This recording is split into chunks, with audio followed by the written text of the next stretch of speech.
खोर्धा जिला बोलगोड़ ब्लॉक सदर महकुमा बामन हाईस्कूल प्रांगण में ब्लॉक स्तरीय मत्स्य प्राणी संपद विभाग एक प्रदर्शनी और जनसचेतनता कार्यक्रम आयोजित होता। सारा राज्य में प्रति ब्लॉक रे एहिभଳି कार्यक्रम चलुथिबा बेले बोलगोड़ ब्लॉक रे यह देखा मिली। मत्स्य चाष और पशुपालन करी चाषी माने किभଳି स्वावलंबी होई परिबे और सहज एवं सुविधार ऋण नेबा सहित सरकारी प्रोत्साहन पाई परिबे ए संपर्क में जनसाधारण को सूचना देबा एही मेलार मुख्य उद्देश्य थिला। आजिर एही ब्लॉक स्तरीय कार्यक्रम में स्थानीय विधायक प्रदीप कुमार साहू मुख्य अतिथि, ब्लॉक अध्यक्ष उल्लास प्रधान मुख्य वक्ता, उपाध्यक्ष रमेश चंद्र साहू, जिला परिषद सभ्य सुभाष चंद्र रायगुरु, प्रदीप छोटराय, जिला सरकारी मत्स्यपालन अधिकारी राकेश चंद्र पात्र, खोर्धा जिला पशुपालन केन्द्र मुख्य सदाशिव महापात्र, ब्लॉक मत्स्य पालन सहकारी अधिकारी निफ्लोरा महांती, एबीवीओ राजेश कुमार सेठी सम्मानित अतिथि भाव जोग देइथिले।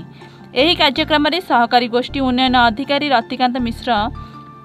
सभा को परिचालना करथिया बेले ब्लॉक मुख्य प्राणीधीन अधिकारी डाक्टर प्रकाश चंद्र नायक स्वागत भाषण देइथिले। परिशेष में सरकारी मत्स्य अधिकारी फ्लोरा महांती धन्यवाद अर्पण करथिले। एही कार्यक्रम में ब्लॉक पशुपालन मत्स्य चाष और कृषक भाव में 8 जन चाषी को उपटोकन मानपत्र दे सम्मानित करा। विभिन्न विभाग पक्षर 12टी स्टल खोल प्रदर्शन वार्ता प्रदान करा।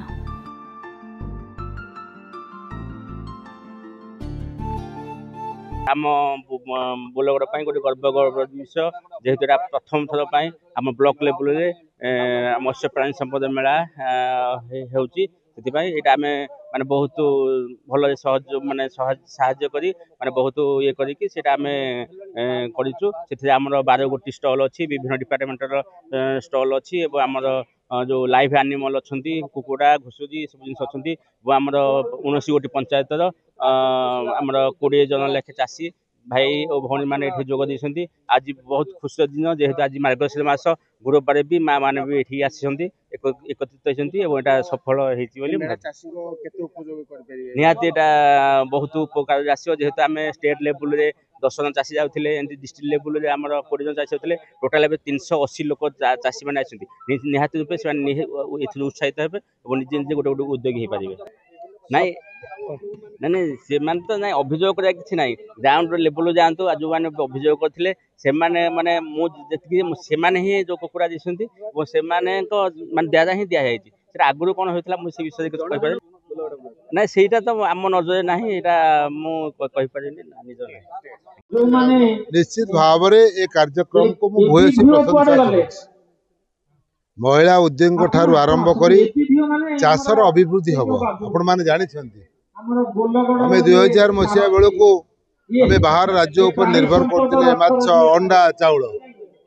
आज ओडिशा राज्य बड़का कृषिजात सामग्री उत्पादन रे बड़का राज्य परिणत होती। गत सरकार समय नवीन बाबू सरकार समय 5 थर कृषि कर्मण पुरस्कार नवीन बाबू पाई। ओडिशा आज आगे बढ़ी विशेष भाव में मिशन शक्ति माँ मान लगी आशा करुच्ची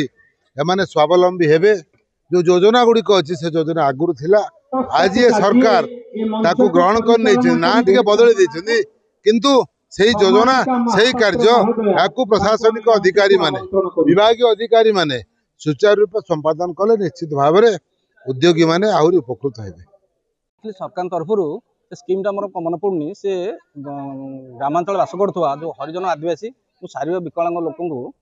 50 टिका कुकुड़ा चाष स्वावलम्बी भाव जोगे जाऊला। मुझे देखिले गोटे मीटिंग शुणिली जोगे आम गाँव लोक मुझे आरटीआर मागिला पर देखिली से जड़े लोक सब दस्तखत कर ना लिखाई से अफसर भी दस्तखत कर लोक दिखाई पचारा पर जड़े से जानी ना इवन से इंग्लीश जो मैंने जानी ना टीप दूसरे इंग्लीश दस्तखत था तेणु विषय गवर्नमेंट जानला गोटे तदंत होगा से थे भेटनारी अफसर विभो से आसी क्षमा मागिले से अनुसार से कहले मु जानी मोर प्रमोशन अच्छी ए मत साहय करूँ गोटे कंडीशन कर सब कुकुड़ा लोक दियो 500 लोक दियो तुम चल सरपंच जानतु आ गाँव में जो अच्छी भेटनारी अफसर सी भी जानू भेटनारी अफसर जानूनी सरपंच जानूनी पुणी से साइड सरपंच साई से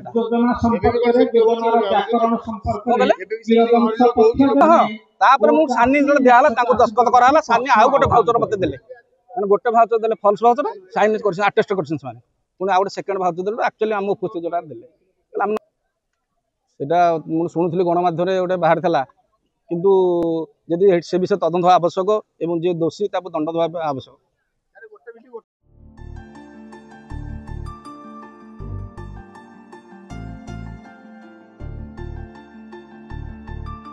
खोर्धा जिलूर प्रदीप प्रधान रिपोर्ट एवन ओडिशा।